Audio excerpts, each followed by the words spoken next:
hours after deploying the product, they found a 35% fleet-wide improvement, both improved latency and the total footprint of their entire cloud spend.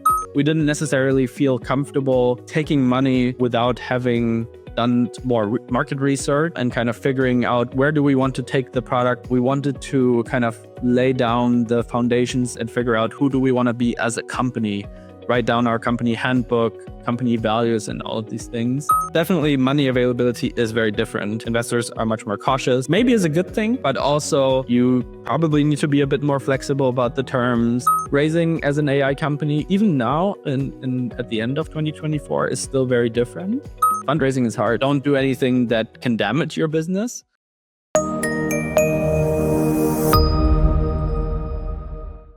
Okay, so hey everyone, and welcome back to Default Global. Today I'm thrilled to chat with Frederic Branczyk, founder and CEO of Polar Signals. Frederic is a major figure in observability, having previously led initiatives at Red Hat, and he's been deeply involved with projects like Prometheus and Thanas. And today we're going deep into his experience raising 10.8 million for Polar Signals and discussing the nuances of building a company around continuous profiling for cloud native environments. Frederic, thanks for joining us today. Thanks for having me. Did I miss anything in terms of that intro? No, that's perfect. Okay, awesome. Okay, so as entrepreneur, I'm always fascinated by the journey as entrepreneurs take to identify a problem, that the market is eager to pay to solve. So can you share with us your problem story? What was the problem you saw in the market, and how did your journey lead you to it? Yeah. So in the interest of time, I'll get right to the most interesting part. So basically, in 2018, I was leading several teams at Red Hat. I was kind of architect for all things observability at the time. So we were building kind of the bleeding edge distributed tracing, logging, monitoring in the cloud native ecosystem. And something I noticed was that all of our engineers were profiling our software every single day. And for those who may be not familiar with profiling is essentially looking at a single process for, let's say, a 10-second period of time and looking at a very high resolution. What is this process doing? Truly down to the line number. What is the function call stack at this point in time? And we can build statistics out of that. Mm-hmm. And this helps us to understand why there are performance problems, why a certain amount of memory is being used. And obviously for infrastructure components like observability, it's really crucial that they're as fast as possible and use the least amount of resources, right? Mm-hmm. So it's only natural that my teams were doing this. However, it was a very, very, very manual process. And then kind of at the same time, I just kind of by accident read this white paper that Google had published a couple of years before that, where Google was talking about how they're always continuously profiling all of their processes across their entire production infrastructure all the time, and all the amazing benefits that they were getting out of that. And I guess that kind of clicked immediately with me, right? Because on the one hand, I had these like 40 engineers that are just basically doing this task manually every single day. And then at the same time, I kind of realized this is observability, like all this other stuff that we're doing, right? It's just recording data in a systematic way so that we can, store it and query it at a later point in time. Because just like with all the other observability data, you're always going to want the data that you don't have, right? Of this process that died or this interesting thing that happened at this very specific point in time. And all of a sudden, you can never reproduce it again, right? And so this is kind of where my fascination about continuous profiling came from.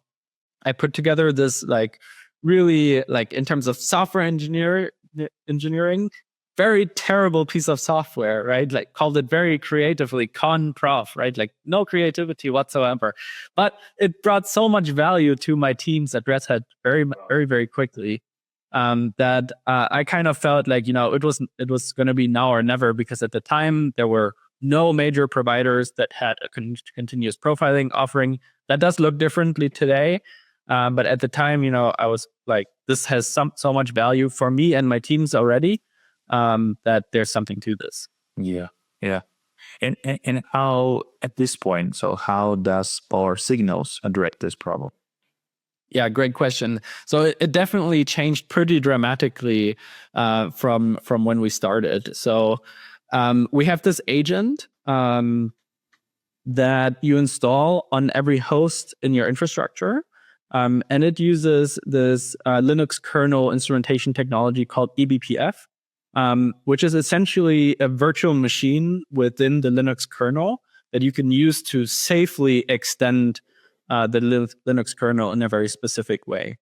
It's a really cool technology. I'm not going to dive into it because we could talk hours just about this technology.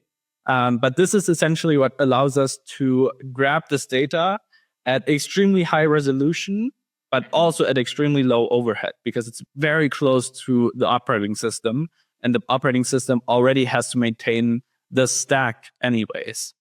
And so we can grab it at a very low level and therefore at very low overhead, but also for all processes on a machine. Mm-hmm. Yeah, that sounds awesome. And I believe you have some awesome numbers about the companies specifically that maybe you're comfortable sharing with us. I mean, if something you can share, like a user growth, I don't know, performance improvements for clients or anything else, like that kind of showcases your company's impact. Yeah, so we have tons of examples, but one really cool thing, and we see this time and time again, but this is a public example that I'm allowed to share. One of our early customers, Materialize, they're a really cool streaming company, like streaming database company. You should check them out if you don't already know them. They obviously, being a database company, are already super performance conscious, right? And their code base is already super optimized. But something that's really unique about continuous profiling, and specifically the kind of system-wide or infrastructure-wide profiling that we do at Polar Signals, is nobody has ever seen profiling data across their entire infrastructure. And so it's kind of a classic, lack of data problem. If you've never seen this data, you'll have never realized, the potential that's there. And so with Materialize, 2 hours after deploying the product, they found a 35% fleet-wide improvement that both improved latency and the total footprint of their entire cloud spend, right? And this is something, 35%, I would say, is pretty huge, and that kind of came down to they largely run one workload, right? And so one optimization that they did to this code base translated into pretty much everything running in their infrastructure. But double-digit percentage points improvements is something we see all the time. Yeah, that's a significant number, let's say. Okay, so let's dive into your fundraising journey, right? So you raised this significant 10.8 million, right, over 2 rounds, correct? That's correct. So take us back to that moment. You decided to raise your first round, and maybe then the second one. What triggered this decision? What were your main objectives? Because number one questions that founders, they just ask themselves, like other VCs, that when should we start raising? So what was your moment when you decided to raise your first and second? Yeah. So the first round, and I don't know that this is good general advice, but I can definitely share what triggered it for us. Basically, when we started the company, like I said earlier, we had this vision, and we had this open source project that we had known was valuable to us, but we didn't know how that was going to translate to other companies necessarily, right? Obviously, the company was founded, so we obviously thought there was something to it, but at the same time, we didn't necessarily feel comfortable taking money, without having done more market research and kind of figuring out where do we want to take the product, the company's product, but also we wanted to kind of lay down the foundations and figure out who do we want to be as a company, write down our company handbook, company values, and all of these things before we take any amount of money. Now, I would say that is a luxurious position to be in, right? We didn't have to raise money. We had plenty of savings that we could survive on. And so that maybe doesn't work for everyone, right? But you're talking about the first round or the second one? This is the first round. The first one, okay. Cool. And again, I was in a very fortunate position at the time. I had lots of kind of VC connections already. People were offering us term sheets even before we had written a single line of code. Again, but also keep in mind, this was in like end of 2020, beginning of 2021, right? Like this was hyped money availability. So probably also take that with a grain of salt, right? I don't know if that would be the same today. But, roughly 6 months into it, we had written our company handbook, company values, mission, but also perhaps more importantly, we had figured out what was the technology that we needed to build in order for this to be successful. And that's basically what we then took and said, okay, we actually understand what we're going to be doing with this money that we're going to be raising, right? And so that was our first round. And the second round was kind of a combination of we just got a raise to survive, but also we're in this weird kind of halfway position where we were gaining really good traction, but we raised our most recent round beginning of this year. And obviously, fundraising kind of environment has changed quite a lot from 2021. 100%. And so we definitely weren't hitting the classic Series A marks, but we saw really good growth potential, right? And so rather than raising a weak A, we raised an amazing extension, I would say. Okay. And so that basically has also, in hindsight, now turned out to be a really great decision. We continue to see really, really good growth, and maybe we don't ever have to raise again. We're definitely now looking at a really, really healthy situation for the business. Mm-hmm. And you mentioned this, but I would like to go a bit deeper. So what are the key differences you have observed from your first round to your most recent? I mean, yeah, definitely it is different, but were there changes in your own approach or shifts in investor expectations? Just give us some details that might help other founders who are raising in 2024. Yeah, so I think it's kind of a bidirectional relationship between the things, right? The thing is, definitely money availability is very different. Investors are much more cautious. Investors do much more due diligence, which maybe is a good thing. But also, that results in you probably need to be a bit more flexible about the terms. You probably, you need to be more open to raising the maybe not exactly the way that you hope to, but at the same time, I think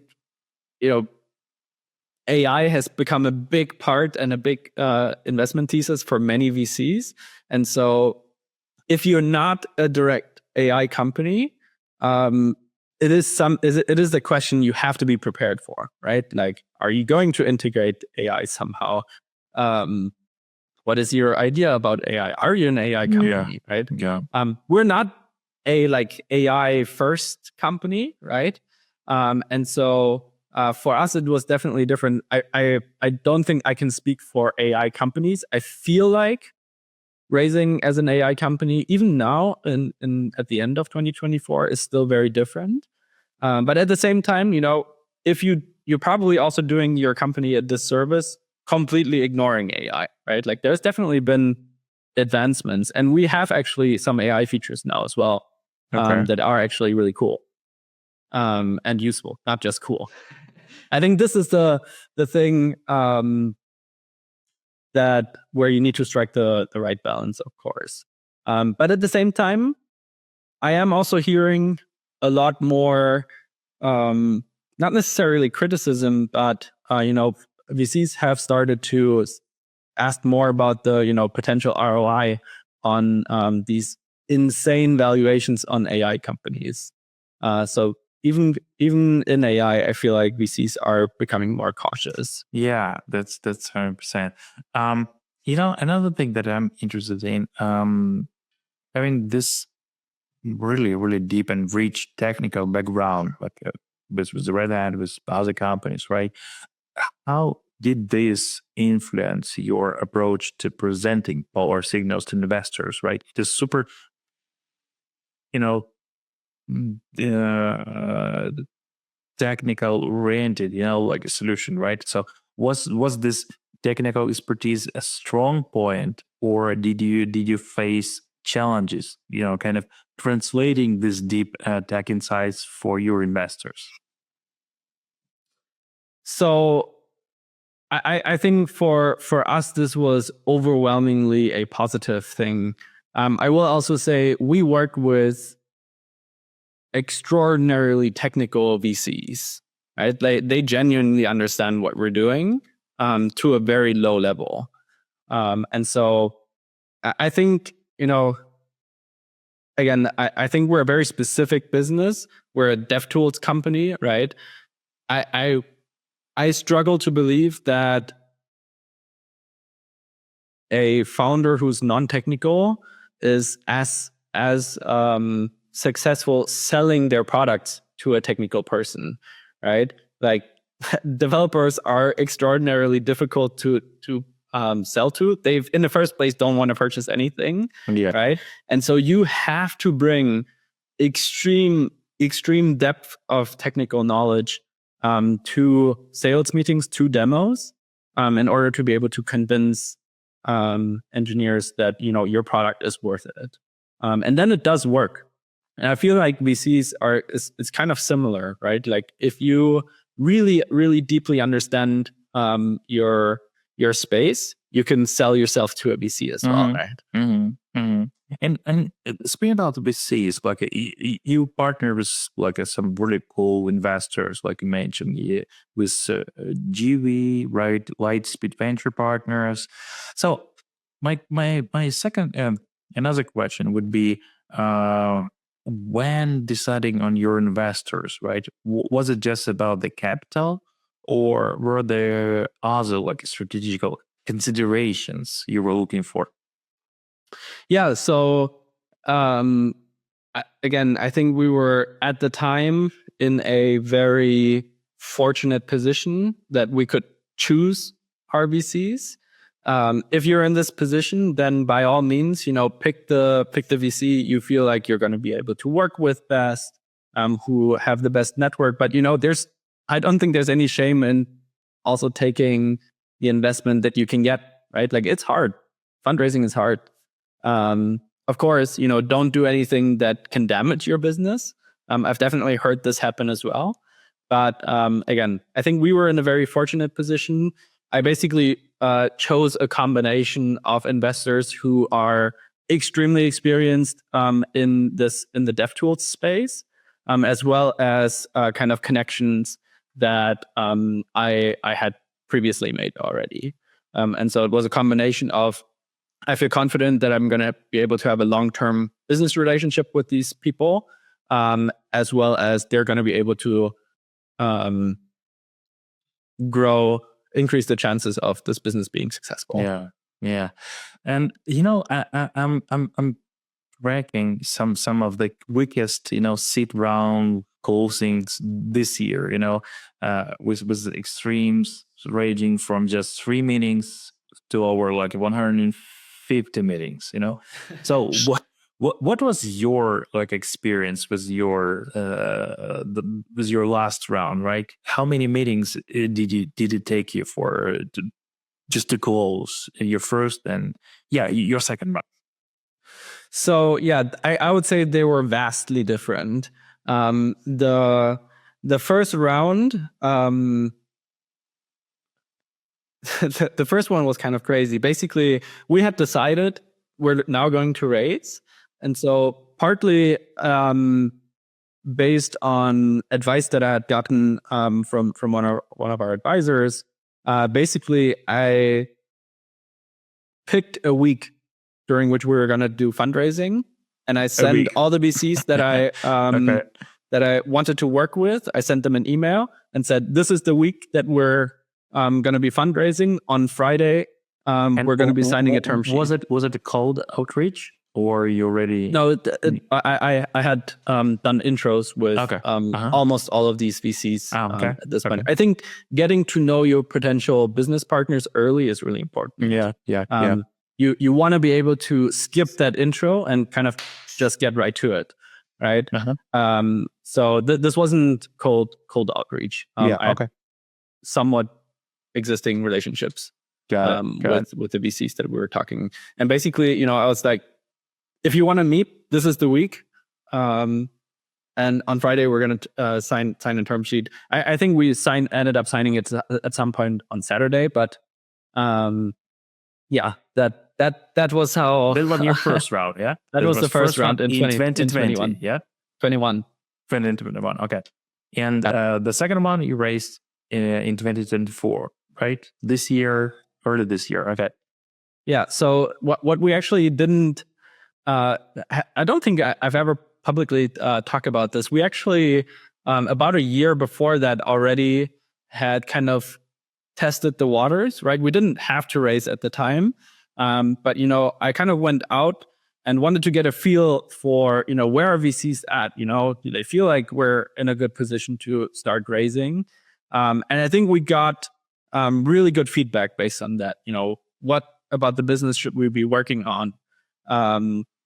And essentially, we didn't do too much. We maybe, did 3 weeks of discovery or something like that. This was in late 2022.